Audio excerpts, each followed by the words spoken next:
All right, let's get into it. Today, we're unpacking a really tough earnings call from Cracker Barrel.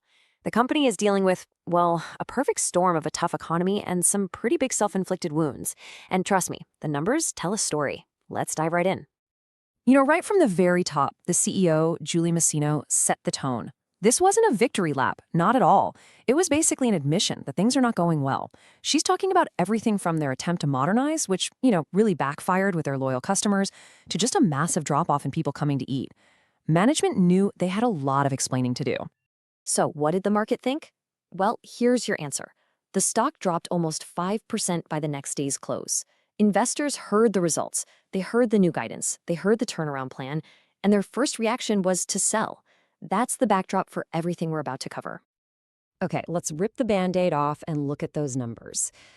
Now, at first glance, the headline earnings number looked like a small win, but you only had to scratch the surface to see a business that is under some serious pressure. And here it is, the classic earnings head fake. The company puts up an adjusted loss that technically beats a super pessimistic estimate, so you get this flicker of hope. But the top line, the revenue, that tells you the real story. Revenue missed, and that points to the fundamental problem.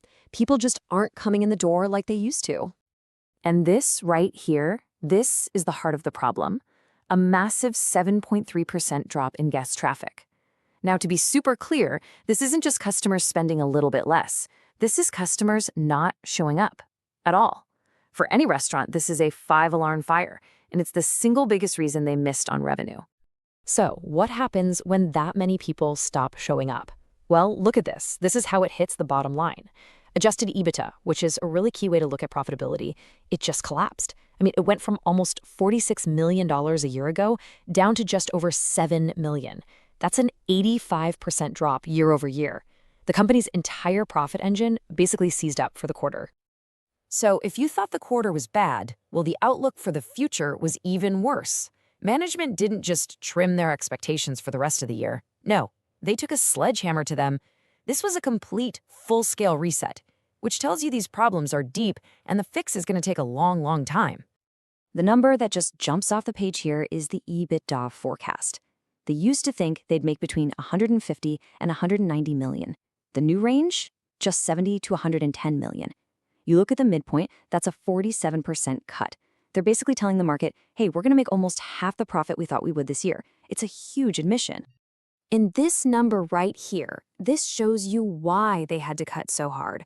The problem isn't getting better. Management admitted that so far in the current quarter, traffic has gotten even worse, now down a shocking 11%. So the bleeding hasn't stopped, it's actually picking up speed. Okay, so the house is on fire. What's the plan to put it out? Management laid out a 3-part strategy. It's really a defensive plan designed to stop the bleeding, stabilize the ship, and hopefully win back some of those customers they've lost. The whole plan boils down to 3 core ideas. First, slash spending on corporate overhead and advertising just to protect whatever profits are left. Second, hit the undo button on that whole rebranding effort and go back to what worked. And third, they've got this 10 million member loyalty program, and they plan to use it with targeted deals to get people back in. This whole brand rebuild is basically a giant U-turn. That unpopular modern logo, it's gone. Those classic menu items people loved, they're coming back. And they are pushing value hard. Aggressive promotions, a new military discount. They're pretty much screaming to their core customers, hey, the Cracker Barrel you know and love is still here. So that's the whole story from the call. You've got a disastrous quarter, a really grim outlook, and a back-to-basics plan. Now for our take. What does all this mean for investors looking ahead to the next earnings call? And this is really the key question, isn't it? The stock has just been hammered. It's down about 50% for the year, which makes it look cheap. But with traffic in an absolute freefall and a huge turnaround effort ahead, you have to ask yourself, is this a real bargain, or is this a value trap that's just going to keep on falling? The case for the bears is pretty simple. Traffic is collapsing, they've damaged their own brand, and pulling off a turnaround this big is just incredibly hard to do. The bulls, though, they have a few points. They'd say those big cost cuts will help put a floor under earnings, that loyalty program is a genuine asset, and maybe most important, management has kept the dividend, for now anyway. So where do we land? Our rating is underperform. Look, while the bulls have a point or two, the speed of this traffic decline is just terrifying. It suggests the problems are overwhelming everything else. The risk that they can't pull this off is just too high. We think the stock is likely to lag the market until we see hard proof that traffic has not just stopped falling, but is actually starting to recover.